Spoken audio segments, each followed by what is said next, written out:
Today we are going to read a wordless picture book. You may be wondering, how do we read a wordless picture book, Miss Cress? Well, today we are going to make inferences about what is going on throughout the book. Inferences involve us, the readers, filling in information that isn't directly given to us by the author. We have to look at the illustrations and think about what the characters are doing, how they may be feeling, and so much more that is normally given to us in books by the text. The book we are going to be reading or inferring today is called A Ball for Daisy. The author and the illustrator for this book is Chris Roshka. This book is about our main character, Daisy the dog.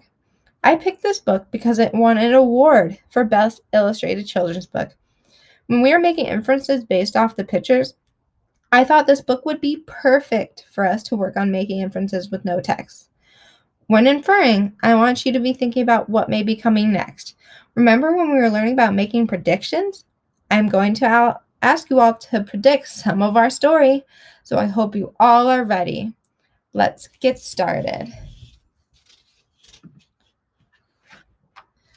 Daisy loves playing with her red ball. See, her tail is wagging and she looks like she is having fun. We can tell she loves playing with her ball. She loves catching her ball, chasing her ball, running from her ball, having so much fun. She even followed her ball all the way up on the green and blue striped couch. Daisy played so much with the red ball. She's now tired and trying to sleep on the couch.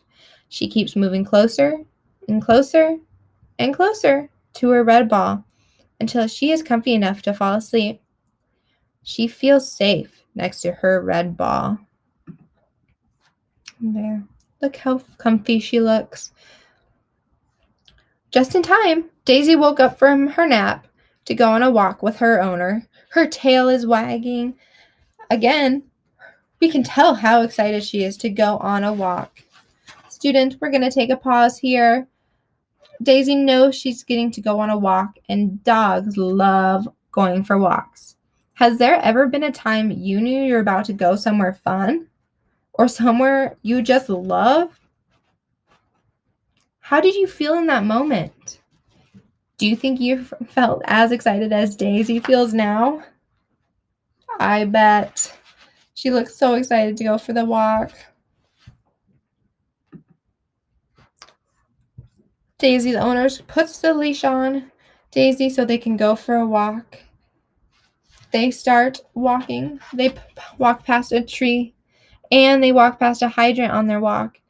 We know that those are two objects that dogs love.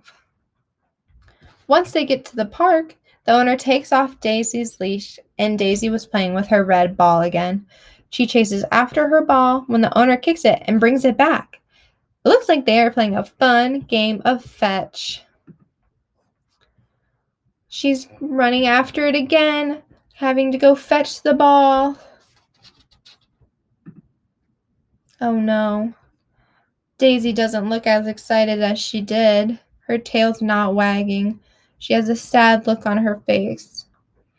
She's sad that she got her ball stuck behind the fence. Her owner comes running over and says, "I got it, Daisy." And she helped Daisy get her ball from behind the fence. Daisy looks so happy again. And look, some of Daisy's friends have shown up to play at the park too. They're all chasing after the red ball now until, oh no, it looks like the red ball's been popped. She can no longer play with the red ball. She tried and she tried and she tried to figure out how to play with it. She has given up trying to play with it, and she leaves it alone. Poor Daisy. Daisy owner comes over and puts Daisy back on her leash. They're walking back from the park. We can see the blue hydrant they passed and the tree. This time Daisy isn't looking at them. Her owner had to toss out her favorite red ball. Still walking back, Daisy's still holding her head low. She's feeling very sad. She no longer is able to play with her red ball. Once they get back, Daisy goes right to the couch and lays down, still very sad.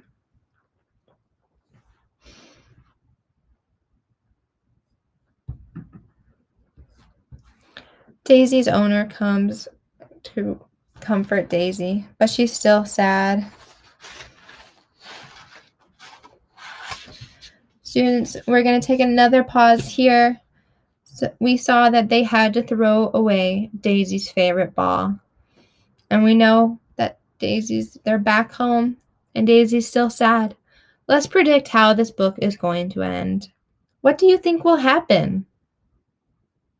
Do you think it's going to be a happy ending? A sad ending?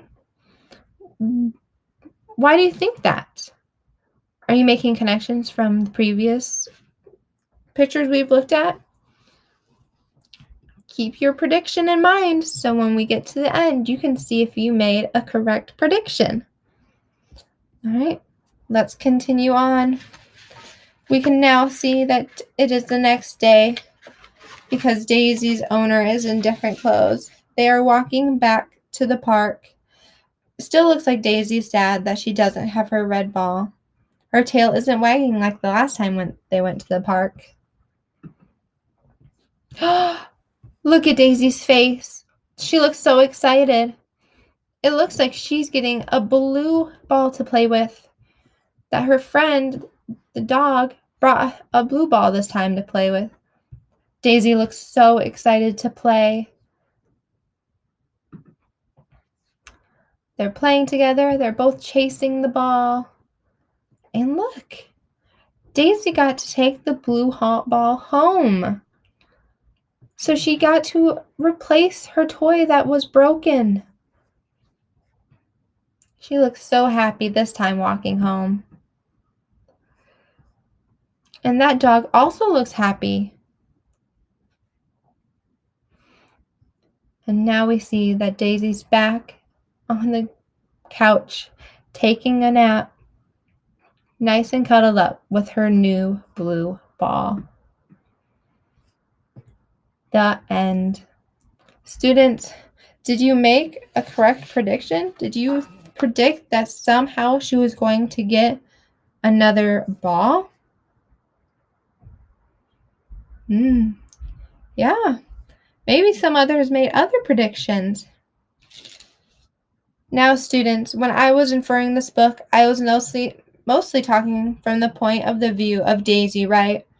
Now we are going to flip through the pages again, and I would like you to try to make inferences from the owner's point of view. This may be a little trickier and may take a little more imagination of what the owner is thinking or doing while watching Daisy. As we know, the owner isn't in every illustration, but we need to think about what if the owner was looking in, just like us as the readers. So for example, let's take a look at the first page. Let me flip there.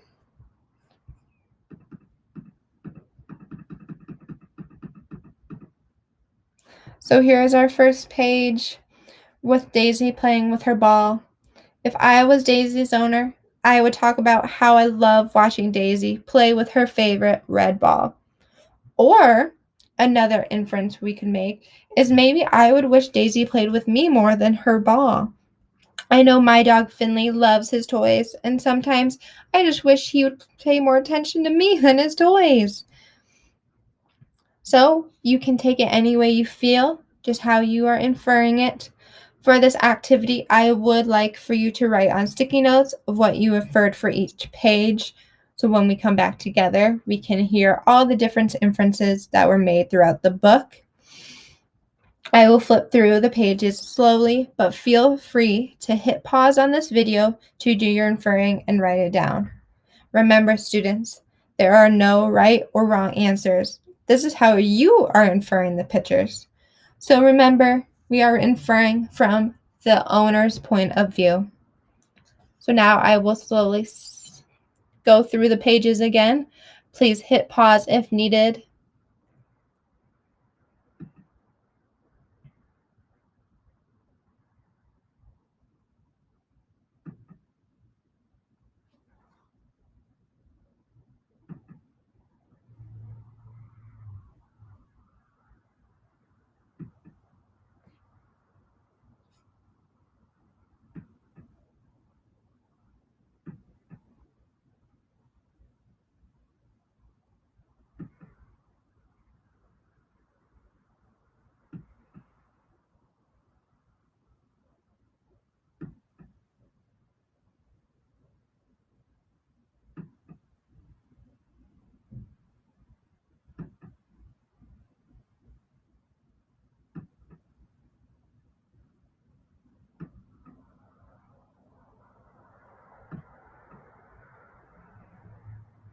I can't wait to hear all the different inferences we made about this book, class.